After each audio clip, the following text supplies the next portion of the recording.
मुलाकात हो गई राह में उनसे, मुलाकात हो गई जिससे डरते थे वही बात हो गई। ला ला ला ला ला ला ला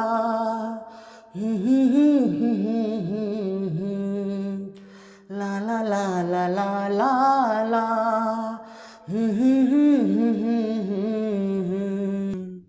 हेलो दोस्तों, मैं हूं आपका दोस्त भारती यादव और स्वागत करता हूं आपका अपना YouTube चैनल सार्थक क्लासेस दरभंगा पर। अभी हम लोग टेस्ट सीरीज 5 का डिटेल डिस्कशन करने वाले हैं और साथ साथ किसको कितना मार्क्स आया है नाम सहित बताया जाएगा, तो पेशेंस बनाए रखें। लेकिन दोस्त देखिए, सबसे पहले ना ये जो डिस्कशन है ना, पहले इसको पूरा देखिए। नहीं तो इन दो गाना सुन लिया, भगा भगा भगा करके देखते हैं तो इससे कुछ फायदा नहीं होने वाला है कि मेरा इतना नंबर आ गया तो क्या हो जाएगा, इतना नंबर आ गया तो। किसी का बहुत अच्छा भी आया है, बहुत का बहुत अच्छा नहीं भी आया है। तो आज अच्छा नहीं आया है तो इसे सुधारा जा सकता है, लेकिन नहीं समझ में आ रहा है, पहले हम नंबरें देखेंगे, कूद कूद करके देखेंगे तो कुछ फायदा नहीं होगा। इसीलिए एकदम बने रहें वीडियो में टिल द एंड, आखिरी तक बने रहें। अब पूरा डिस्कशन को समझें। भैया डिस्कशन में भी ना बहुत कुछ सीखने को मिलता है। अब देखिए ना, डिस्कशन हम कराते हैं अपने तरीके से, सब कुछ सिखा देंगे। 10 क्वेश्चन का टेस्ट लिया है ना, देखिएगा 10 का 10 वो जेहन में उतार देंगे। समझ में आ रहा है ना, तो एकदम बने रहें, ठीक ना। तो उसके बाद रिजल्ट देखिएगा, बने रहे बने रहे। तो चलिए शुरुआत करते हैं पहले क्वेश्चन से। तो स्टार्टिंग का जो 6 क्वेश्चन है दोस्त, स्टार्टिंग में जो 6 क्वेश्चन है वो बाल विकास का है और 4 क्वेश्चन ईवीएस का है और प्रत्येक क्वेश्चन 1 मार्क्स का ही, जैसे सीटेट के एग्जाम में होता है। तो चलिए शुरू किया जाए क्वेश्चन नंबर 1 से। तो अब शुरू करते हैं क्वेश्चन नंबर 1 से। तो देखिए आपको बोर्ड पे दिख रहा होगा, आपको क्वेश्चन नंबर पहला जो है बोर्ड पे दिख रहा है। तो पहला क्वेश्चन मैं पढ़ता हूं और जितना संभव होगा उतना डिटेल डिस्कशन करूंगा वीडियो को ध्यान में रखते हुए। और इससे भी बेहतरीन और खतरनाक चाहते हैं ना, तो आइए ना ऑफलाइन बैच में, ऑफलाइन बैच में आइए। 2 सितंबर को शुरू हो रहा है, 2 सितंबर को 3:30 बजे शाम में और 6 बजे तक बैच रहेगी और ज़बरदस्त टनाटन, समझो ना, खतरनाक टाइप का बना देंगे। इतना खतरनाक कि जाइएगा ना 150 के एग्जाम देने में तो आपसे बहुत क्वेश्चन बनेगा। बहुत मतलब 120 लाना बहुत आसान हो जाएगा। बहुत मतलब बहुत आसान। ये कराते हैं, ये देते हैं और ये क्वालिटी देते हैं। तो आइए, अगर वो भी टाइम नहीं आपको जमता है, नहीं बचता है, तो सुबह 7:30 बजे से लेकर के 10 बजे तक भी मेरी प्रत्येक क्लास 2.5 घंटे की होती है और एक्स्ट्रा टाइम डॉट पूछने के लिए भी 2-2 घंटा बैठे रहते हैं। भैया कितना पूछिएगा, सब डॉट बताते हैं, कुछ छोड़ते थोड़ी हैं। अगर हमारे ऑफलाइन के स्टूडेंट होंगे तो आपको पता होगा किस हद तक जाते हैं, कि कहाँ तक सीटेट सोच सकता है, उसके सोच से भी ऊपर पढ़ाते हैं। भैया जितना क्वेश्चन आएगा ना सीटेट में, उस लेवल से ऊपर लेवल देते हैं। समझ में आ रहा है। इसलिए 94% रिजल्ट आया था अपना। इंडिया का सबसे बेहतरीन रिजल्ट सार्थक सीटेट क्लासेस दरभंगा का आया हुआ था। तो समझ गए दोस्त, तो कोई बात नहीं दोस्त। चलिए, तो क्वेश्चन आपको दिख रहा है, तो आपको क्वेश्चन जो है बोर्ड पे पहला क्वेश्चन दिख रहा है, तो आप बोर्ड की तरफ देखिए और मैं अपने मोबाइल पे देख करके बताता हूँ कौन कौन सा आंसर होगा। ठीक है, क्या क्या क्या होने वाला है सब बताऊंगा। तो चलिए, पहला क्वेश्चन है बाल विकास का, कि आपकी कक्षा का एक विद्यार्थी गुटखा या सुपारी खाकर कक्षा आता है। गजब विद्यार्थी है, गुटखा खा के आता है। आप निम्न में से किसे उसकी इस हरकत का जिम्मेदार मानेंगे? पहला ऑप्शन है उसकी अंतः इच्छा, दूसरा है उसका सामाजिक वातावरण, तीसरा है उसके आपके प्रति द्वेष, चौथा है कक्षा में स्वयं को सबसे अलग दिखाने का तरीका। तो पहले क्वेश्चन समझेंगे तब ना ऑप्शन पे बात करेंगे। तो पहले क्वेश्चन समझिए। देखिए अब बहुत गर्मी लग रही है। देखिए बोला कि एगो बउआ है, एगो मुगसवा है, जो जब भी आता है ना तो ऐसे फाड़ता है, उसमें मिलाता है, ऐसे ऐसे हिलाते रहता है, ऐसे ऐसे, देखिए ना, ऐसे ऐसे हिलाते, मुंह में डाल लेता है, आ जाता है। मतलब गुटखा सुपारी उपारी खा के आता है, जो कि सेहत के लिए बहुत ही ज़्यादा नुकसान पहुंचाता है, ये नहीं खाना चाहिए। तो वो खा करके मुगसवा आता है, तो बोलता किसकी कक्षा में? तो आपकी कक्षा में। यहाँ पर आप कौन है जानते हैं? अपने आप को दोस्त शिक्षक मानिए, शिक्षक मानिए, तब ना क्वेश्चन में मजा आएगा। तो आप शिक्षक मानिए अपने आप को, तब क्वेश्चन पढ़िए, तब मजा है, क्योंकि आपकी कक्षा में आ रहा है, अतः इसका मतलब आप एक शिक्षक हैं। ये बात समझ में आ गया। तो गुटखा खा के आया है, तो बोलता है कि आप इस हरकत का, ये जो बर्ताव ऐसा कर रहा है, ये जो गुटखा पान खा करके जो आया है, इसके लिए किसको जिम्मेदार ठहराएंगे? समझिए, पहला ऑप्शन है उसकी अंतः इच्छा का, उसकी अंतः इच्छा। अब अंतः इच्छा मतलब क्या, उसकी खुद की इच्छा है।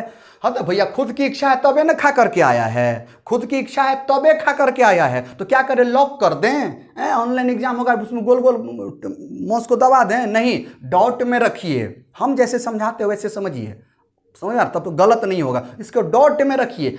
क्या पता अगला आंसर अगर इससे भी खराब निकला तो चुनना पड़ेगा, क्योंकि पेडागोजी वाला ये क्वेश्चन है, तो पेडागोजी में जो सबसे सुपर से भी ऊपर आंसर होगा वो लेंगे। अभी एक को पढ़ा, थोड़ा सा अच्छा लगा, उतना अच्छा नहीं है मानते हैं, थोड़ा सा भी लगा, डॉट। दूसरा पढ़िए, उसका सामाजिक वातावरण, मतलब ये समाज के द्वारा, समाज में कौन कौन सा दोस्त सब आएगा, इस गुटखा पान जो है सुपारी खाने वाला, ये दोस्त सिखाता है। इस समाज में तो पिताजी भी रहते हैं, दादाजी भी रहते हैं, मम्मी जी भी रहती है, क्या वो सिखाएगी? नहीं ना, उन्हें नहीं सिखाएगी। जो अच्छे संस्कार वाले लोग हो गए वो नहीं सिखाएंगे। इसका मतलब यही दोस्त है, ये दोस्त है जो आप पे भूत चढ़ा दिया है सुपारी खाने का, समझ में आ रहा है, गुटखा खाने का। तो ये जो पर्यावरण है ना, मेरे ख्याल से सबसे ज़्यादा जिम्मेदार जो वातावरण जो है, वातावरण में दोस्त है। तो ये आंसर जो है पहले के तुलना में बहुत बेहतरीन है, अतः पहले को मैंने छांट दिया, अब पहला उड़ गया, हवा हो गया। तीसरा, उसके आपके प्रति द्वेष, मनता कि आपसे झगड़ा हुआ है, ईर्ष्या कर रहा है, गुस्सा कर रहा है, इसलिए खाया। अरे भैया बकलेलबा, रे मुकसबा ऐसे करेगा? नहीं, ये तीसरा आंसर निहायत गलत है, बाहर कीजिए। चौथा, कक्षा में स्वयं को सबसे अलग दिखाने का तरीका, अलग दिखाएंगे? अरे पढ़ लिख करके अलग दिखा ना भैया, यही कौन सा तरीका है? गुटखा पान खा करके ठोर लाल करके तब अलग दिखाएंगे? निहायत गलत है। तो चारों ऑप्शन में से सबसे बेहतरीन और सुपर से भी ऊपर, दोस्त सुपर से भी ऊपर आंसर नंबर 2 होगा। ये आंसर नंबर 2 होगा, उसका सामाजिक वातावरण, चूंकि वातावरण ही हमें सिखाता है। वातावरण चर है कि अचर है? तो भैया ये चर है, वेरिएबल है, इसको बदला जा सकता है, तो मुकसबा को बदलिए, वातावरण से बाहर लाइए। तो ये था पहला क्वेश्चन। चलिए बात करते हैं दूसरे क्वेश्चन पर। तो अभी आपको बोर्ड पे दिख रहा होगा क्वेश्चन नंबर 2 पर, ये तार्किक चिंतन निम्न में से किसका एक आवश्यक अंग है? 4 गो ऑप्शन है, सामान्य शिक्षा का, दूसरा है समस्या समाधान का, तीसरा है सामुदायिक मांग का, चौथा इनमें से कुछ हो नहीं। तो बताइए, तार्किक चिंतन की बात हो रही है, समझ रहे हैं, तार्किक चिंतन की बात हो रही है यहाँ पर समझ में आ रहा? तार्किक चिंतन मतलब तर्क कर रहा है बच्चा, चिंतन में तर्क को लगाना तार्किक चिंतन कहलाता है। और चिंतन में जब तर्क को घुसाएंगे तो भैया समस्या का समाधान होगा, भले बहुत बेहतरीन नहीं होगा, और बहुत बेहतरीन तबे होगा जब ऐसी समस्याओं को बच्चा हल कर चुका है, मतलब अनुभवी बच्चा हो चुका है। लेकिन अगर चिंतन में तर्क को लगाते हैं तो वह चिंतन सुपर से भी ऊपर चिंतन कहलाता है। तो वो चिंतन की बात हो रही है। तो बोलता है कि ये किसका आवश्यक अंग है, यह तार्किक चिंतन? तो पहले समझ लीजिए भैया, चिंतन का प्रारंभ कहां से होता है जानते हैं? चिंतन का प्रारंभ ही समस्या से होता है। तो भैया मुकसबा के पास समस्या आई तो समस्या का समाधान करेगा, या तो खुद से नहीं तो किसी से करवाएगा। तो जो भी करेगा वो चिंतन करेगा, मनन करेगा, उसमें कहीं अगर लॉजिक घुसा दिया, खास करके अगर अनुभवी भी रहा तो बेहतरीन क्वालिटी का समस्या का समाधान होगा। तो इसका सबसे बेस्ट आंसर क्या होगा? सीधा लगाइए, समस्या समाधान। बोलेगा सर पहला का भी बताइए। तो सामान्य शिक्षा का इससे कोई मतलब नहीं है, इस ऑप्शन का, इस क्वेश्चन से कोई लेना देना नहीं है। तीसरा है सामुदायिक मांग का, कि आपसे समुदाय मांग कर रहा है कि भैया समस्या का तार्किक चिंतन करो। इससे बेस्ट आंसर तो मिल गया, समस्या का समाधान। तो समस्या का समाधान is the one of the best option, best answer of this question.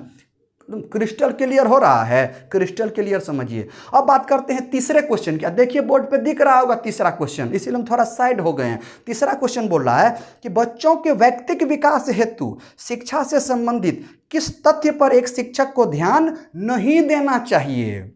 नहीं वाला मतलब क्वेश्चन निगेटिव है, नहीं लगा है ना तो मतलब निगेटिव है। तो हम क्या करते हैं, मेरी तरह से सुनिए, पहले खोजिए पॉजिटिव, पॉजिटिव खोजिए, आप पॉजिटिव को बाहर करते चलिए, बाहर करते चलिए, सब पॉजिटिव बाहर हो जाएगा, एगो नेगेटिव बचा रहेगा, वही आंसर होगा। तो बच्चों के व्यक्तिगत विकास हेतु शिक्षा से संबंधित बात हो रही है। तो व्यक्तिगत विकास मतलब क्या होता है? Personality development. ये पर्सनैलिटी डेवलपमेंट क्या होता है तो वो बताते हैं, सुनिए सुनिए। पर्सनैलिटी डेवलपमेंट ना एक समुच्चय होता है, एक सेट होता है आपके व्यवहार का, आपके विचार का, आपके सोच का, आपकी अच्छी आदत का, आपके सद्गुण का, आपके नैतिक मूल्य का, इन सभी का जो सेट होता है, एक समुच्चय होता है, जिसे बोलते हैं पर्सनैलिटी, जिसे बोलते हैं व्यक्तित्व। अब समझ में क्लियर आ गया? इसका विकास करना है मतलब अच्छा करना है। तो उसके लिए एक शिक्षक को किस पर ध्यान नहीं देना चाहिए, तो निगेटिव है, नहीं निगेटिव, अतः नहीं वाला खोजिए। तो पहले हाँ वाला खोजेंगे, बाहर करेंगे। पहला ऑप्शन है बच्चों में रचनात्मक कुशलता का विकास करना, मतलब शिक्षक कर रहा है कि बउआ रचना करे, निर्माण करे, समझ में आ रहा, क्रिएटिव बने, उसका स्किल डेवलपमेंट करे। ये तो बहुत खूबसूरत है और एक शिक्षक को यही करना चाहिए, लेकिन यह तो बड़का पॉजिटिव है, हमें नेगेटिव चाहिए, अतः इस पॉजिटिव को बाहर कीजिए। दूसरा, बच्चों में नैतिक मूल्यों का भाव को जागृत करना। भैया नैतिक मूल्य मतलब सही गलत को पहचान करना, व्यवहारिक का गुण आना, तो इसका इसके मूल्य को, इसके वैल्यू को क्या करना है, जागृत करना है, समझ में आ रहा है ना, इमिट करना है। ये तो और अच्छी बात है, लेकिन अच्छी बात नहीं लेना, हमें खराब बात लेना है, अतः 2 नंबर भी नहीं होगा। तीसरा, बच्चों को पर्याप्त स्नेह प्रदान नहीं करना। भैया स्नेह प्रदान कीजिए, डांटिए मत, और डांट दीजिएगा मुकस्बा को अगला दिन बोलबो नहीं करेगा। प्यार से पढ़ाइए, बच्चे को प्यार से पढ़ाइए, तब आपसे जुड़ेगा। अरे आप अच्छे से व्यवहार कीजिएगा, वही व्यवहार में बच्चा सीखेगा। आप डांटिएगा तो वो भी अगले को डांटेगा। इसीलिए प्यार से पढ़ाइए, उसको प्यार से स्नेह के साथ पढ़ाइए, आपसे जुड़ेगा, अपनी जो भी बातें होंगी आपसे शेयर करेगी, आप दोस्त की तरह उनसे मिलिए, बात कीजिए। अतः ये पॉजिटिव है, हमें नहीं चाहिए, अतः ये भी नहीं होगा। तो जो बच गया वो आंसर होगा, लेकिन क्या है वो बताएंगे। चौथा है बच्चों के व्यक्तित्व को मान्यता देना, उसके पर्सनैलिटी को मान्यता न देना तो नेगेटिव हो गया ना। पर्सनैलिटी को मान्यता देना ही बोला नहीं दो, तो विकास होगा, व्यक्ति विकास होगा नहीं ना। अतः ये जो ऑप्शन है नहीं वाला ऑप्शन है, क्वेश्चनों नहीं वाला था, अतः नहीं में नहीं मिल गया, मैच कर गया, अतः नेगेटिव ऑप्शन है, अतः यह आंसर सुपर से भी ऊपर होगा। इसीलिए क्वेश्चन नंबर 3 का आंसर चौथा होगा। चलिए बात करते हैं अब अगला क्वेश्चन पे, क्वेश्चन नंबर 4 आप देखते चलिए बोर्ड पे। क्वेश्चन नंबर 4 है कि आजकल शिक्षा के विभिन्न आधारों पर विशेष जोर दिया जाता है। आधुनिक शिक्षा प्रणाली के एक समर्थक के रूप में आपके अनुसार बालक की शिक्षा निम्नलिखित में से किस पर आधारित होनी चाहिए। देखिए क्या बात किया जा रहा है कि शिक्षा पर विशेष जोर दिया जा रहा है, शिक्षा के विभिन्न आधारों पर, कि अच्छी शिक्षा दे, रटन प्रणाली से मुक्त हो, बच्चा खुद से करे, क्रिएटिव बच्चा हो, इस पर फोकस किया जा रहा है। तो बोल रहा है कि आपके अनुसार यहाँ पर आप क्या हैं, बच्चा आप नहीं हैं, या आप शिक्षक हो सकते हैं, माता पिता हो सकते हैं, गार्जियन हो सकते हैं। चलिए शिक्षक लेकर के बनाते हैं, तब अच्छा लगेगा समझने में। तो किस पर आधारित होना चाहिए। पहला ऑप्शन है बालक के आर्थिक स्तर पर। अरे भैया आर्थिक स्तर ना बहुत ज़्यादा मायने नहीं रखता है, लेकिन बहुत ज़्यादा मायने नहीं रखता है, अतः ये लो ग्रेड का आंसर होगा, इसे बाहर कीजिए। दूसरा, बालक की सामाजिक स्थिति पर। अब सामाजिक मतलब समाज के लोग नहीं पढ़ेंगे तो क्या बच्चा नहीं पढ़ेगा। अगर उस समाज से उसे बाहर मतलब अलग रखा जाए, तो अलग वातावरण में डाला जाए तो नहीं करेगा। अरे बउआ करेगा। यूपीएससी और ऐसे बच्चे जिनकी आर्थिक स्थिति बहुत खराब है, जिनके पिता रिक्शा चलाते हैं, जूता सीते हैं, आज वो बच्चा यूपीएससी क्वालिफाई किया, आज वो यूपीएससी क्वालिफाई करके डीएम बना है। तो इसका मतलब दूसरा आंसर भी निहायत गलत है, निहायत गलत। तीसरा, बालक की इच्छा एवं रुचि पर। हाँ, बालक की इच्छा और रुचि को ध्यान रखना पड़ेगा, इसीलिए तीसरे आंसर को डॉट में रखते हैं। चौथा पढ़ेंगे तब तीसरा पे आएंगे, हालांकि तीसरा भी सही है तीसरा। चौथा पढ़िए, बालक की मूल प्रवृत्ति। भैया उसका मूल चीज, ओरिजिनल उसका एटीट्यूड कैसा है, उस पर भी ध्यान देना चाहिए। अगर बच्चा क्रिकेट में रुचि रखता है तो उसको क्रिकेट खिलवाइए। कोई बच्चा सिंगिंग अच्छा करता है, गाना गवाइए, वो उसमें आगे बढ़ेगा। अगर आज बोल देता लता दीदी को, लता दीदी एक काम कीजिए ना, आप स्वेटर बिनिए ना, आप स्वेटर बिनना सीखिए तो बहुत अच्छा आगे जिंदगी में नाम कमाइएगा। तो जान पाते लता दीदी को, लता मंगेशकर को जान पाते नहीं ना। उनमें थी इच्छा, समझ में आ रहा है, उनमें वो पोटेंशियल था, अंदर की चीज को बाहर निकाली, इसीलिए आज वो लता मंगेशकर दीदी के नाम से हम लोग जानते हैं। तो अपनी प्रतिभा जो अंदर है बच्चे को उनका जो है ना पोषण मिलना चाहिए, बाहरी वातावरण के द्वारा पोषण मिलना चाहिए।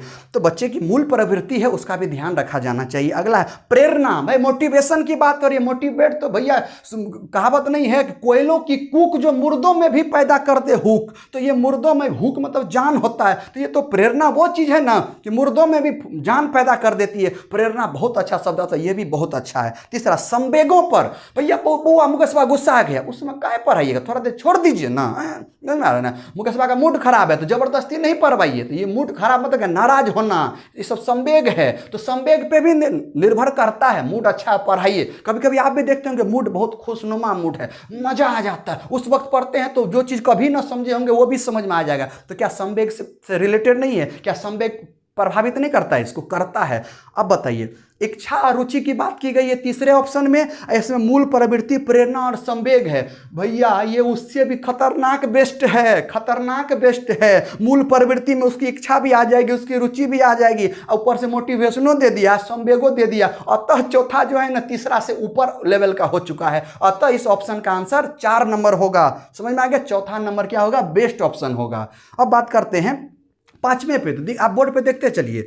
पांचवा है, किसी बालक के व्यवहार के निर्धारण के संदर्भ में निम्न में से कौन सा व्यवहार उत्तम है। बोल रहा है कि एगो बउआ है, एगो मुकस्बा है, समझ में आ रहा है, उसके व्यवहार का निर्धारण किया जा रहा है कि अच्छा व्यवहार कैसे हो, बिहेव अच्छा कैसे करे, उसके निर्धारण की, फिक्सेशन की बात की जा रही है।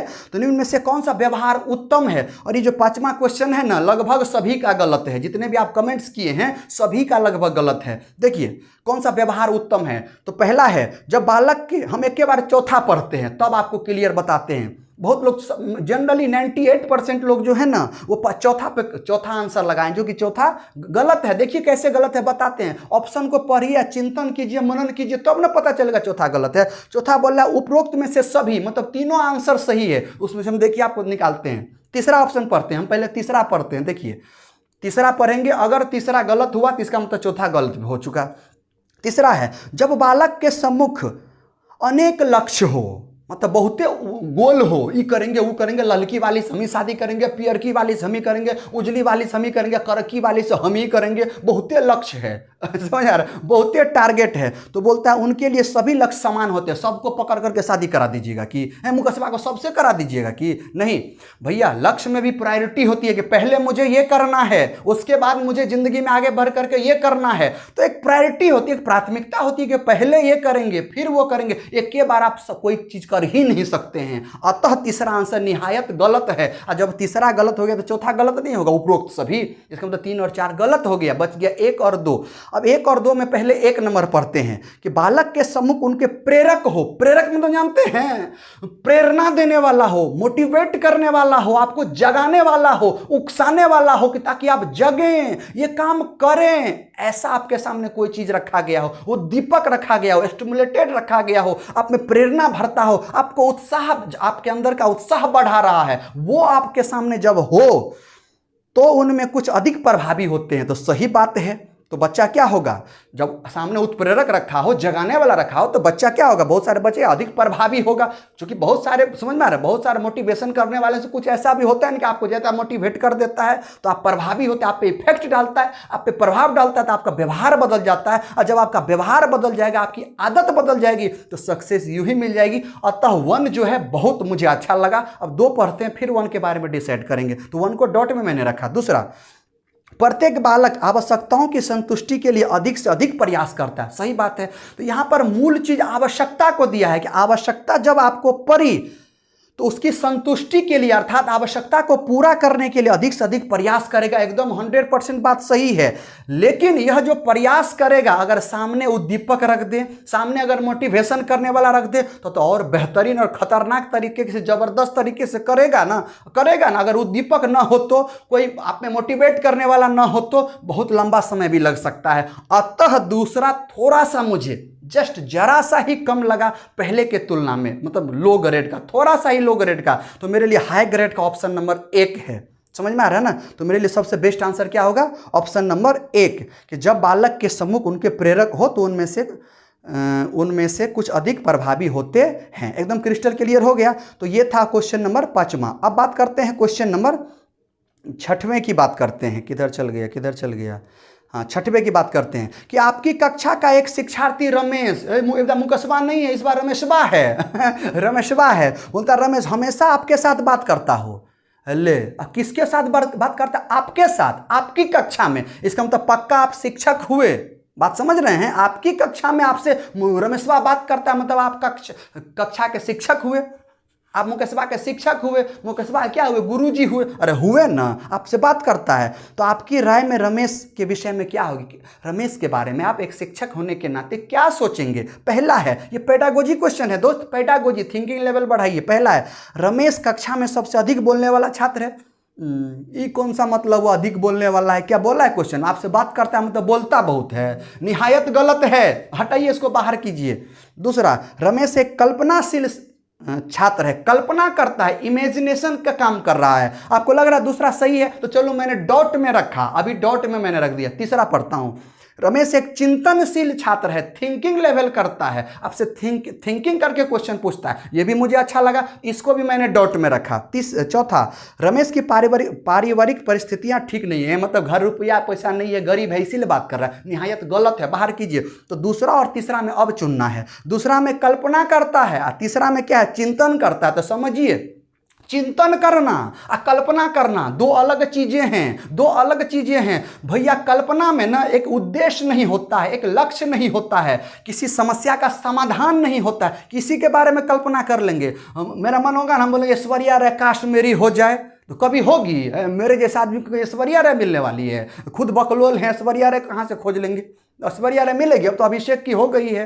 तो कल्पना किसी के बारे में की जा सकती है, लेकिन चिंतन समस्या का समाधान के लिए किया जाता है, एक निश्चित उद्देश्य के लिए, लक्ष्य प्राप्ति के लिए किया जाता है। जबकि कल्पना में कोई लक्ष्य नहीं होता है, किसी समस्या का समाधान नहीं होता है। अतः तीसरा नंबर की रमेश चिंतनशील छात्र है, उसके पास समस्या आती है, समस्या का विभिन्न तरह से अपने खुद से पहले करता है, जब नहीं होता है तब आपसे डिस्कस करता है। आप शिक्षक हैं, आपसे डिस्कस करता है, गुरुजी ऐसे हम सोचे हैं, ऐसे होगा, तब आप उसे बताते हैं, रे मुकेशवा या क्या रमेशवा है, रे रमेशवा, अरे इससे करो ना और अच्छा होगा। इसलिए आपसे बात करता है क्योंकि आप मदद करते हैं। यहाँ पर शिक्षक का मदद करना बहुत अच्छी बात है। अतः क्वेश्चन नंबर 6 का बेहतरीन आंसर होगा ऑप्शन नंबर 3। दिख रहा, ऑप्शन नंबर 3 अच्छा आंसर होगा। चलिए बात करते हैं सातवां का। अरे सातवां तो आ गया आपको, सातवां जो आ गया वो है आपका सवाल आ गया, सवाल। देखिए इधर, देखिए मेरे तरीके से, देखिए बोर्ड पे यहाँ सवाल दिख रहा है, मैं यहाँ पे थोड़ा, मैं नहीं भी दिखूंगा तो क्या फर्क पड़ता है, मैं यहाँ पे सवाल बना रहा हूँ कि कोई व्यक्ति बिहार से 30 अगस्त, देखिए मेरी तरह से सवाल बनाइए, एको बार गलत नहीं होगा। देखिए कब जा रहा है, 30 अगस्त की बात हो रही है। 30 अगस्त 2019 को किसी रेलगाड़ी में सवार हुआ। यह रेलगाड़ी 11:55 बजे बिहार से चली। अरे कै बजे चली दोस्त? 11:55। ध्यान दीजिए, आपको डॉट हो रहा होगा, क्या एम है कि पीएम है, तो वह समझ लीजिए। अगर समय 12 से कम हो, अगर समय 12 से कम हो तो पक्का एएमए होगा। अगर एएम पीएम न लिखा रहे तब की मैं बात करता हूं। अगर मैं ऐसे बोल दूं कि 20:13 हो रहा है, तो ये जो घंटा वाला है ये 12 से अधिक है ना, तो पक्का ये पीएम है। लेकिन यहां पीएम नहीं लगाएंगे, इसमें से 12 घटाएंगे, तो 12 घटाएंगे तो 8 होगा। इसका मतलब 8:13 हुआ, और यहां पर पीएम आपको तब लगाना ही पड़ेगा। तो समझ में आ रहा है? तो कुछ ना लगा हो तो ये घंटा वाला सुई देखिए, घंटा वाला अगर 12 से कम है तो पक्का एएम होगा। क्या होगा दोस्त? पक्का एएम होगा। तो ये एएम है, कुछ लिखा हो, चलिए लिखिए देते हैं, एएम होगा, कोई दिक्कत नहीं, एएम है। अब अगली बात करते हैं, कब पहुंचा है? 1 सितंबर 2019 को 16:50 बजे पहुंची। देखिए दोस्त कब पहुंची है उसको मैं यहां लिख रहा हूं, ध्यान दीजिएगा, इधर ध्यान दीजिए। कब पहुंची है? तो ये 16:50 में पहुंची है, ये अराइवल टाइम है पहुंचने का। लेकिन हम क्या करते हैं, दूरी भी दिया हुआ है 16 से 20 किलोमीटर, तो बोलता है रेलगाड़ी की औसत चाल निकालो। तो औसत चाल मतलब होता है कुल दूरी, या कुल दूरी को तय करने में लगा हुआ कुल समय। तो भैया कुल दूरी तो 16 से 20 किलोमीटर दिया हुआ है, कुल समय निकालेंगे, मतलब यहां से केवल समय निकालिए ना, फटाफट सॉल्व होगा। अगर ये वीडियो हम बनाए हुए हैं, आप प्ले लिस्ट में जाकर के देख सकते हैं। रेलवे वाला सवाल खतरनाक तरीके से, सबसे बेहतरीन तरीके से, अपना तरीका से बताए हैं, जो फिर से बता रहे, आप वहां से देख सकते हैं। अगर आपको बेहतर सीखना हो तो यहाँ तो समझिए। तो 11:55 में ट्रेन खुली। तो बताइए भैया 31 अगस्त को कहाँ था वो? रास्ते में था ना, उड़ थोड़ी गया था मुकस्बा, उड़ रास्ते में था। 31 अगस्त के बाद क्या आएगा? 1 सितंबर आएगा। तो मैंने लिख दिया 1 सितंबर। अब समय कौन सा लेंगे? तो मेरे अनुसार देखिए दोस्त, हम कैसे बनाते हैं, एक बार जो समय दे दिया ना वही समय लीजिए, हर बार वही समय लिखिए। क्यों लिखेंगे ना, ये भी बताते हैं। तो यहां भी मैंने लिख दिया 11:55, पक्का एएम होगा क्योंकि सेम समय लिख रहे हैं। तो 11:55 AM। पहले इतना काम कर लीजिए, एक बार जो समय दिया हो वही समय लिखिए, कभी गलत होबे नहीं करेगा, कभी गलत नहीं होगा दोस्त, गलत होबे नहीं करेगा। समझ में आ रहा है ना? तो बताइए 30 और 31 अगस्त के बीच में कितना समय लगा? तो भैया 24 घंटा लगा ना। समझ में आ रहा है ना? 24 घंटा लगा, इसीलिए सेम समय लिखा, क्योंकि 24 घंटा आसानी से मिल जाता है। नहीं तो इतना घंटा इतना मिनट करते रहिए, समय बर्बाद होते रहेगा। अब बताइए यहाँ पर बताइए 31 अगस्त से 31 सितंबर के बीच सेम समय है तो 24 घंटा होगा ना। तो ये भी हो गया कितना, 24 घंटा हो गया। तो अब मुझे बताइए कि यात्रा करने में कितना समय लगा। तो 30 अगस्त से लेकर के 31 सितंबर तक जो मैंने लिखा उसके अकॉर्डिंग तो 24 घंटा, 24 घंटा कितना घंटा दोस्त, 48 घंटा। तो ये 48 घंटा मैंने लगा दिया। अब मैंने पहुंचाया कब है, 11:55, मतलब सुबह में पहुंचाया। एक्चुअल टाइम पहुंचने का क्या है, 16:50, अर्थात इसी को लिख सकते हैं 4:50 PM। अरे भैया 16 में से 12 घटा दीजिए, 4:50, तो शाम में 5 बजने में 10 मिनट पहले पहुंचाया है। हम तो भोरे सवेरे दिन में पहुंचा दिए, तो हम कम समय लिए ना, लेकिन हम गलत किए। तो हम कितना गलत किए वो समय निकाल लेते हैं, 48 घंटा में जोड़ देते हैं तो टोटल एक्यूरेट और सही समय निकल जाएगा। तो देखिए कितना निकालते हैं, इधर देखिए उसका कैलकुलेशन यहाँ कर रहे हैं, दिख रहा है। तो बताइए 16:50 में एक्चुअल टाइम था पहुँचने का, हमने पहुँचाया है 11:55 पे। तो पहले घटा दीजिए टाइम और तब वो टाइम 48 घंटा में जोड़ देंगे। क्योंकि मेरा टाइम कम है ना पहुंचाने का, तो जोड़ना पड़ेगा। तो पहले घटाइए, 50 में से 55 तो नहीं घटेगा, तो बगल वाला से 1 घंटा मांगेगा। ये घंटा मिनट रेलवे का जो टाइम है ना, ये भी पढ़ा दिए मैथमेटिक्स में, आप प्ले लिस्ट में देख सकते हैं, सब कुछ पढ़ा दिए, कुछ नहीं छोड़े हैं। देखिए तो बगल वाला से 1 घंटा देगा, तो बगल वाला घंटा है तो घंटे न देगा, वो बजाने वाला घंटा नहीं, समय वाला घंटा। 1 घंटा देगा। ये मिनट है तो 1 घंटा बराबर 60 मिनट, मतलब 60 मिनट दिया और 50 मिनट इसके पास खुद दे है। तो 50 और 60 कितना, 110 मिनट। और 110 मिनट में से है ही नीचे वाला 55 दिख रहा है, ये 55 घटाइए। तो 110 में से 55 घटाएंगे ना तो 55 होगा। समझ में आ रहा। तो यहाँ पे लिख दिए 55। ध्यान रहे कि ये 55 मैंने कॉपी नहीं किया, घटाने के बाद किया दोस्त। अरे दोस्त घटाने के बाद किया तो 55 मिनट हो गया। अब 16 में से 1 घंटा दे चुका है 15 घंटा, 15 घंटा में से 11 घंटा घटेगा तो कितना होगा, 4 घंटा। मतलब 4 घंटा 55 मिनट मैंने देरी से पहुंचाया। तो भैया 48 घंटा में जोड़ दीजिए। अब 48 घंटा में क्या करें, जोड़ देंगे। तो देखिए कैसे जोड़ते हैं। ये जो 4 घंटा 15 मिनट है वो इसमें जोड़ेंगे 48 घंटा में। तो पहले 4 घंटा 55 मिनट है, तो भैया पहले मिनट को घंटा बनेंगे तबे ना जुड़ेगा। तो ये एक्चुअल में कितना होगा जानते हैं, इसको अगर जोड़ेंगे ना तो ये ऐसे होगा 48,452 घंटा 55 मिनट। इतना होगा ना। लेकिन ये मिनट को तो हमको घंटा में बनाना है, तो मिनट को घंटा में बनाने के लिए क्या करेंगे, 60 से भागा दे देंगे, 60 से भागा देंगे। तो देखिए यहाँ पर भागा देता, आपको दिख रहा है। तो ये हो जाएगा 52 + 55/60 हो जाएगा। अरे होगा दोस्त, क्योंकि घंटा बना रहे तो घंटा में घंटा तबे न जुड़ेगा, इसीलिए प्लस का साइन दिए। तो 5 से काटिए, 5 × 5, 5 × 5, 5 × 5, 5 दूनी 10, मतलब 52 + 11/12। आपको दिख रहा है, नहीं दिख रहा है तो अब यहाँ मिटा रहा हूँ, इसको मिटा रहा हूँ, आप ध्यान से देखते चलिए। यहाँ मेरे पास जगह का थोड़ा अभाव है, उधर तो क्वेश्चन है इसलिए थोड़ा सा आपको दिक्कत हो रहा है। तो ये कितना हुआ, 52 + 11/12, और ये सब का सब घंटा में है।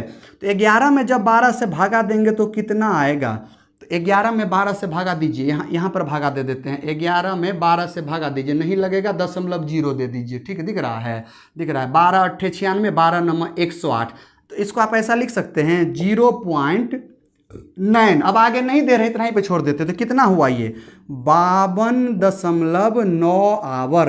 तो समझिए एक्चुअल टाइम जो लगा है ना 52.9 घंटा लगा है, 52.9 घंटा। तो चलिए मैं अब टोटल को मिटा रहा हूँ, आपने लिख लिया होगा। अब मैं टोटल मिटा रहा हूँ।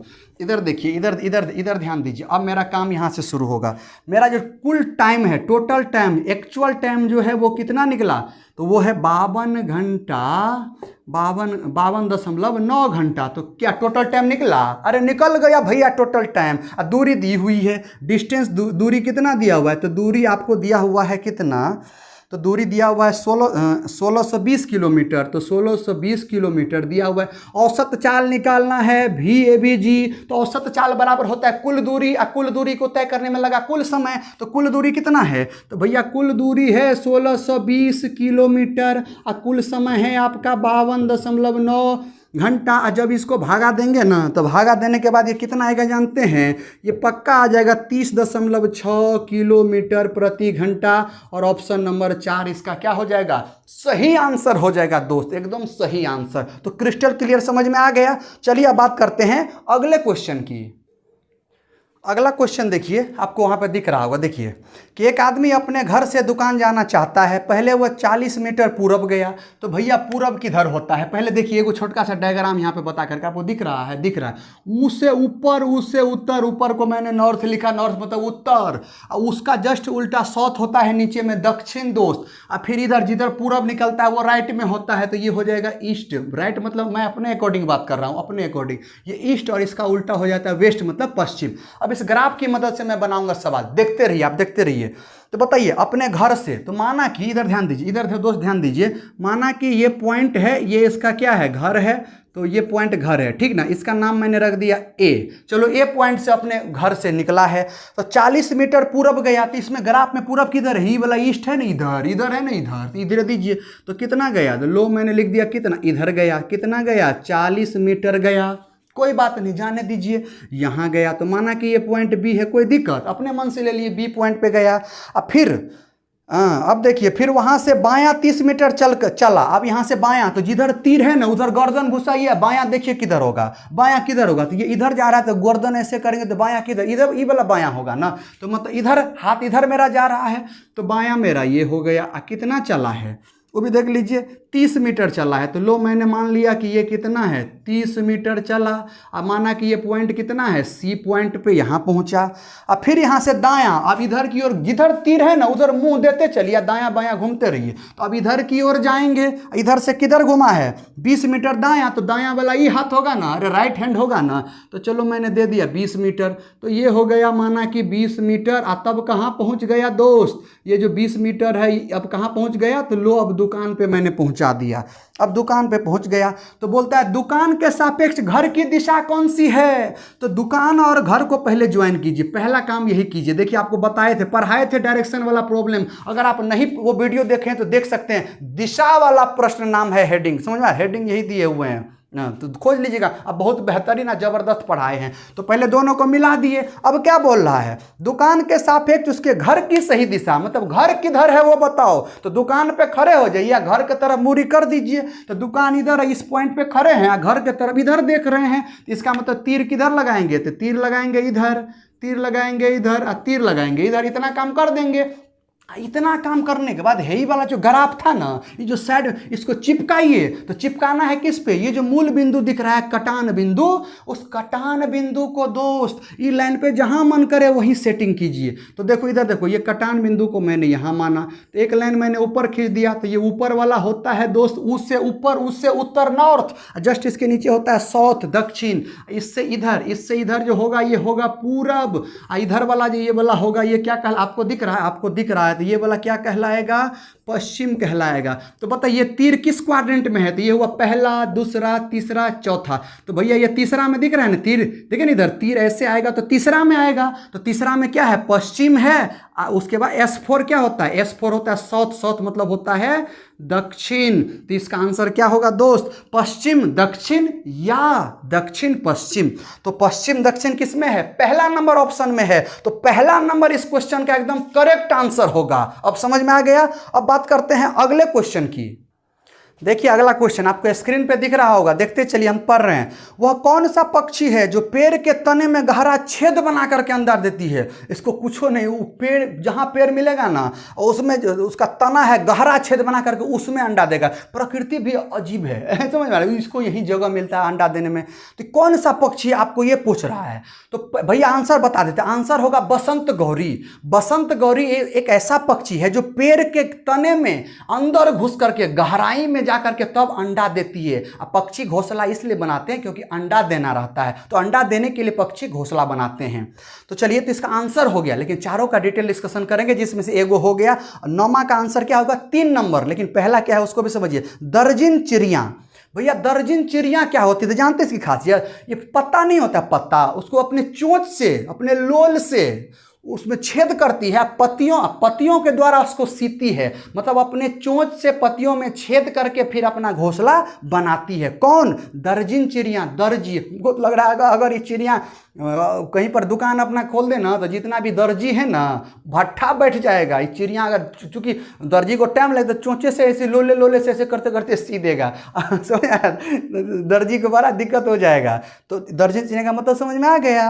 अब बात करते हैं शक्कर खेरा। शक्कर खेरा जानते हैं, ये ऐसा पक्षी है ना जो ये क्या करेगा जानते हैं, डाल पर, पेड़ की डाल पर अपना घोंसला बनेगा, लेकिन घोंसला इसका लटकता रहेगा, झूलता रहेगा। तो ये खासियत है किसकी, शक्कर खेरा की। और चौथा है फाख्ता। फाख्ता क्या होता जानते हैं, अरे नागफेनी नहीं होता है जिस कैक्टस के पौधा, कैक्टस मतलब है नागफेनी, नागफनी जिसको बोलते हैं ये वाला जिसमें कांट रहता है, तो वही होता है नागफनी, उसी को बोलते हैं कैक्टस। तो कैक्टस पौधा और मेहंदी की मेड़, अरे मेहंदी समझिए ना जो हाथों में टूट के डाली से हाथों पे बिखर जाती है, तो वो जो मेहंदी होता है ना, मेहंदी उसमें भी कांटा होता है, तो मेहंदी के मेड़ में जाकर के घोंसला बनाता है। मतलब जहां इसको कांटा वाला ज्यादा पसंद है, क्योंकि इसको दूसरे से खतरा ज्यादा रहता है कि मेरे में कोई घुसे ना, सांप घुसे ना, अंडा खाए ना, इसलिए कांटा में फंसेगा, इसीलिए कैक्टस के कांटों में या मेहंदी के मेड़ में जाकर के अपना घोंसला बनाता है। कौन, फाख्ता। चलिए बात करते हैं अगला क्वेश्चन नंबर 10, आपको दिख रहा होगा बोर्ड पे। देखिए, चंद्रमा की सतह पर किसी वस्तु का द्रव्यमान 10 किलो है, तो उस वस्तु का पृथ्वी की सतह पर द्रव्यमान कितना होगा। अरे दोस्त बोल रहा है कि एगो मुकस्बा है, मान लो ना मुकस्बे हो वस्तु, मुकस्बा को चंद्रमा पे लेकर के गए, चंदा मामा घर लेकर के चले गए, मामा घर लेकर के चले गए, तो उसका द्रव्यमान 10 किलो है, तो पृथ्वी पर द्रव्यमान कितना होगा। अरे द्रव्यमान मास किसी वस्तु में उपस्थित उसके पदार्थ की मात्रा को ही द्रव्यमान कहते हैं दोस्त, मास कहते हैं। और मास कभी बदलता नहीं है, मास बदलता नहीं है। अगर आपको मास को बदलना होगा ना तो ऑब्जेक्ट की स्पीड ना बहुत ज़्यादा करना पड़ेगा, बहुत ही ज़्यादा। अभी फिजिक्स तो नहीं पढ़ा रहा हूँ कि वो भी बता देता है, स्पीड भी, मास भी चेंजिंग होगा, लेकिन वो रेयर केस होता है, वो स्पेशल कंडीशन होता है, वो स्पीड पे डिपेंड करता है। लेकिन यहाँ पर इस क्वेश्चन में ऐसी कोई बात नहीं होगी। अतः बोल दें जनरल में बात करता हूँ कि किसी वस्तु का द्रव्यमान नहीं बदलता है। चंद्रमा पे रखिए, मामा घर में रखिए, नाना घर में रखिए, दादी घर में रखिए, जमीन के गहराई में रखिए, ससुराल में रखिए, भौजी के गांव में रखिए, और जहां मन करे वहां रखिए। इस ब्रह्मांड में कहीं पर भी रख दीजिए, किसी भी वस्तु का द्रव्यमान नहीं बदलता है। अतः चंद्रमा पे अगर द्रव्यमान 10 किलो था तो पृथ्वी पर 10 किलो होगा, सूर्यों पे 10 किलो होगा, अगर नहीं जले तो 10 किलो होगा, किसी अन्य ग्रह पे भी 10 किलो होगा। द्रव्यमान नहीं बदलता है, लेकिन भार बदल जाती है दोस्त। चंद्रमा पे भार जितना होगा फिर उससे 6 गुना कर दीजिए तो पृथ्वी पर होगा। तो पृथ्वी पर अगर 60 न्यूटन भार है तो चंद्रमा पर 6 से भागा दे दीजिए, कितना होगा, 10 न्यूटन भार होगा। तो इसका आंसर क्या होगा, पहला है 10 केजी, कितने का वस्तु है, 10 किलोग्राम का द्रव्यमान है ना, सॉरी 60 किलोग्राम का है ना, ये बोला 10 केजी, तो पहला आंसर गलत। दूसरा है 60 केजी, जी हाँ, दूसरा आंसर एकदम परफेक्ट और सही होगा। जो चंद्रमा पे द्रव्यमान था 60 केजी, तो पृथ्वी पर 60 केजी होगा। अतः क्वेश्चन नंबर 10 का आंसर, सही आंसर दूसरा होगा, 60 केजी। तीसरा है 588 न्यूटन। अगर एन लगा हुआ है, न्यूटन दिखे ना तो यह भार है, यह बल है, द्रव्यमान बल थोड़ी है, द्रव्यमान बल नहीं है। द्रव्यमान को जब त्वरण से गुना करते हैं तब बल होता है, समझ में आ रहा है ना, m × a, समझिए। चौथा है 6.12 न्यूटन, तो इसमें भी न्यूटन लगाए तो पर वो नहीं करेंगे, गलत कर देंगे। तो बताइए, समझ में आ गया। तो 10वां का आंसर 2 होगा, 60 किलो द्रव्यमान नहीं बदलता है। अब बात करते हैं रिजल्ट की, जिसका आपको था ना हड़बड़ा रहे थे, सुनिए बताते हैं। चलिए, बहुत लोग टेस्ट दिए हैं, बहुत अच्छा लगा। दूर से आसाम के बच्चे भी टेस्ट दे रहे हैं, वो चाहते हैं मेरे ऑफलाइन बैच ज्वाइन कर रहे। आसाम के एक लड़का कॉल किया था कि सर आपके ऑफलाइन बैच में पढ़ना चाहते हैं, और मुझे खुशी होगी कि आसाम के बच्चे दरभंगा जैसे शहर में अगर मेरे पास पढ़ने आता है तो इससे बड़ी बात मेरे लिए दोस्त कुछ हो ही नहीं सकती है। बहुत गर्व होगा, ऐसे बच्चे अगर कॉल करते हैं तो भी मुझे गर्व होता है। अगर वो आ गए तो मेरा सीना गर्व से और चौड़ा हो जाएगा। आसाम के बच्चे, झारखंड के बच्चे, हरियाणा के, उसके बाद यूपी के, उसके बाद बंगाल के, दिल्ली के, तरह हर मतलब बहुत स्टेट से कॉल आ रहा है। तो आप लोग रिस्पॉन्स अच्छा दे रहे हैं, मतलब मेरा पढ़ाया वो आपके दिल तक पहुँचता है दोस्त। जिस फीलिंग से हम पढ़ाते हैं वही फीलिंग्स आप तक पहुँचता है, इसके लिए शुक्रगुजार हूँ। जितना भी बोलूँ ना कम पड़ जाएगा। ऐसे प्यार अपने भाई पर बनाए रहें, वीडियो को देखते रहें, थोड़ा चैनल मोनेटाइज होने दीजिए ना दोस्त, मजा आएगा। 5000 अगर सब्सक्राइबर पुर जाएगा ना, अभी तो शुरू किए हैं, ज़्यादा नहीं है, तो 5000 सब्सक्राइबर पुर जाएगा ना, यकीनन बता रहा हूँ फ्री क्लास दूंगा, पूरा CDP फ्री पढ़ा दूंगा अगर 5000 सब्सक्राइबर हो गया तो आप सब्सक्राइबर बढ़ाइए, वॉच आवर बढ़वाइए और मेरे तरफ से निश्चिंत जैसे क्लास में पढ़ाएंगे ना उसी तरह से पढ़ा देंगे पूरा बाल विकास, सेम डिट्टो पढ़ा देंगे। सब्सक्राइबर और वॉच आवर बढ़वाइए, 5000 प्लस कीजिए सब्सक्राइबर, देखिए फ्री क्लास देंगे। तो ये आपकी जिम्मेदारी बनती है, आप मेरे लिए कीजिए, आपके लिए फ्री में देंगे दोस्त, एको पैसा नहीं लेंगे और यूट्यूब का सबसे बेहतरीन क्लास देने का भी वादा करते हैं, सबसे बेहतरीन क्लास देंगे। आइए रिजल्ट की ओर। अच्छा लगा, बहुत लोग पार्टिसिपेट किए। तो टोटल जो है ना 10 क्वेश्चन था, प्रत्येक क्वेश्चन का 1 मार्क्स है, अर्थात मैक्सिमम 10 मार्क्स है। तो पहला है परवीन कुमार, इनको 7 नंबर मिला है, चलिए बहुत अच्छा। अगला है PM यादव, आपको 6 नंबर मिला है। आरती कुमारी 7 नंबर। फिर अगला है Dhanush Kumar 7 number. Yogesh Kumar 3 number. Ruby Kumari 8 number. Lalu Prasad 7 number. अगला है ललित कुमार 4 नंबर। चंदा कुमारी 5 नंबर। फिर है निशांत कुमार 7 नंबर। अगला है Mukesh Kumar 7 number. Shahjahan 6 number. Jyoti Yadav 5 number. Neetu Raj 5 number. Ramakrishna 5 number. Aarti Yadav 7 number. Satish Kumar Yadav 7 number. Baby Kumari 6 number. Pushpa Kumari 8 number. अगला है हर्षा कुमारी 6 नंबर। अनिल चौहान आसाम से 4 number. Jayprakash 6 number. Pooja Bharti 5 number. अगला है सरोज कुमार राय 3 नंबर। अगला है रोहित कुमार 6 नंबर। और पवन कुमार, आप मात्र 7 क्वेश्चन 9 क्वेश्चन बनाए हैं, पूरा क्वेश्चन बनाना था, ये गलत तरीका है, पूरा बनाइए। पवन कुमार 7 नंबर मिला है 9 क्वेश्चन में, मतलब 9 में 7 नंबर। अगला है विशाल कुमार 5 नंबर। पुरुषोत्तम 5 नंबर। विकास कुमार 6 नंबर। मुन्ना कुमार 6 नंबर। ओम शंकर 5 नंबर। प्रदीप, आप भी जो है 9 क्वेश्चन बनाए हैं, पूरा बनाना रहता है, गलत चाहे सही पूरा बनाइए। तो 9 में 5 नंबर मिला है प्रदीप जी को। संतोष कुमार, आपको 7 नंबर मिला है। फिर कविता कुमारी 6 नंबर। शीशम कुमारी 6 नंबर। प्रियंका कर्ण, आपको मिले हैं 5 नंबर। पूनम कुमारी 7 नंबर। पार्वती 5 नंबर। खुशबू 5 नंबर। संतोष कुमार 5 नंबर। ललिता कुमारी, आपने 7 क्वेश्चन ही सॉल्व किए हैं, उस 7 में आपको 4 नंबर आया है। अगला है सोनू कुमार, आपको 9 नंबर आया है और ये 9 नंबर सबसे हाईएस्ट नंबर है, और का भी आया है, मतलब पूरे टेस्ट का हाईएस्ट मार्क्स 9 नंबर ही है, जिसमें से एक सोनू है। दूसरा आजाद सिंह, आपको भी 9 नंबर आया है और सबसे हाईएस्ट नंबर आया है। अगला है शिवदत्त कुमार मालाकार, आपको 6 नंबर आया है। अगला है पार्वती 5 नंबर। फिर है सजदा Parveen 6 number. Nisha Kumari 6 number. Deepak Kumar 8 number. Gayatri कुमारी, आप सबसे लास्ट में भेजे हैं, 3 बजे से पहले भेजना था, वो तो वीडियो नहीं शुरू किया था इसीलिए। गायत्री कुमारी 3 नंबर। देखिए कम नंबर ज़्यादा नंबर आया है, टेंशन ना ले, अभी भी समय है, मेहनत कीजिए, अपने मेहनत पे भरोसा रखिए, बहुत आगे बढ़िएगा। अगर आपका कॉन्फिडेंस लेवल कम है, 2-3 बार आप एग्जाम दे चुके हैं, नहीं निकला तो पक्का सार्थक सीटेट क्लासेस ज्वाइन कीजिए दोस्त। एक ही बार में ये भरम आपका तोड़ देंगे कि सीटेट टफ होता है दोस्त, बहुत आसान होता है सीटेट, अगर इस तरह से आपको कोई मेरी तरह से समझा दे तो आइए मेरे सार्थक सीटेट क्लासेस 2 सितंबर को, यही 2 सितंबर को 3:30 बजे से अपना क्लास स्टार्ट हो रहा है। सबसे बेहतरीन और सबसे जबरदस्त क्लास, कंप्यूटर पर टेस्ट लेंगे बिल्कुल सीटेट एग्जाम की तरह, और इकलौता सार्थक सीटेट क्लासेज ये प्रोवाइड कर रहा है दरभंगा में, समझ में आ रहा है ना, बिल्कुल सीटेट एग्जाम की तरह। तो भैया सब फैसिलिटी देते हैं, offline test, online test, computer पर टेस्ट, पढ़ाई भी बेहतरीन, 2.5 घंटे की प्रत्येक क्लास होती है, सारे सब्जेक्ट का निचोड़ एक एक चीज तोड़ तोड़ करके बताते हैं, शब्दों का मीनिंग बताते हैं, आपका चिंतन लेवल बढ़ाते हैं, थिंकिंग लेवल आपका डेवलपमेंट करते हैं। तो ये सारा का सारा प्रोवाइड किया जाता है केवल सार्थक सीटेट क्लासेज में। अगर बनना हो 2022 में शिक्षक, सरकारी शिक्षक बिहार में बहाली आने वाली है मार्च अप्रैल में, अगर आपने सीटेट क्वालिफाई नहीं किया होगा ना तो बहुत पछताएंगे। छोड़िए इसका उसका चक्कर और सीधा आइए, अगर करना हो एक ही बार में सीटेट पास तो ज्वाइन करें सिर्फ और सिर्फ सार्थक क्लास, क्योंकि वहां पर है भारतीय सरकार अटूट विश्वास, और इस भरोसे और इस काबिलियत के दम पे आपको बता रहा हूं दोस्त, एक ही बार में रिजल्ट यहां होगा अगर हमसे जुड़ते हैं और हमसे पढ़ते हैं तो इसकी गारंटी मेरी रहती है। तो चलिए, आज का सेशन अगर आपको अच्छा लगा तो लाइक कीजिएगा, अच्छा लगे तो मित्रों को भी भेजिएगा।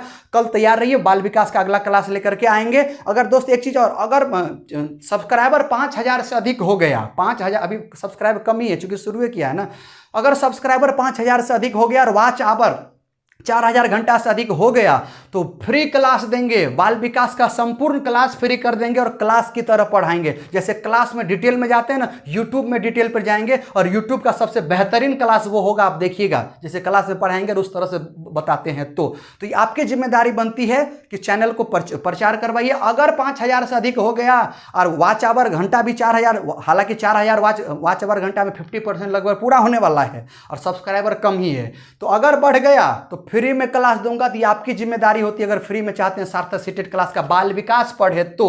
और बाल विकास तो हम सभी सब्जेक्ट को रिलेट कर देते हैं बाल विकास में। अगर हमसे बाल विकास भी अगर ईमानदारी से आपने पढ़ लिया ना, तो पेडागोजी समझिए ना, 100% में से ना 90% आपको बाल विकास में बाकी सब्जेक्ट का भी बन जाएगा। बाल विकास का तो खुद का बनबे करेगा। तो चलिए, बातें बहुत हो गई, थोड़ा टाइम भी ज़्यादा हो गया।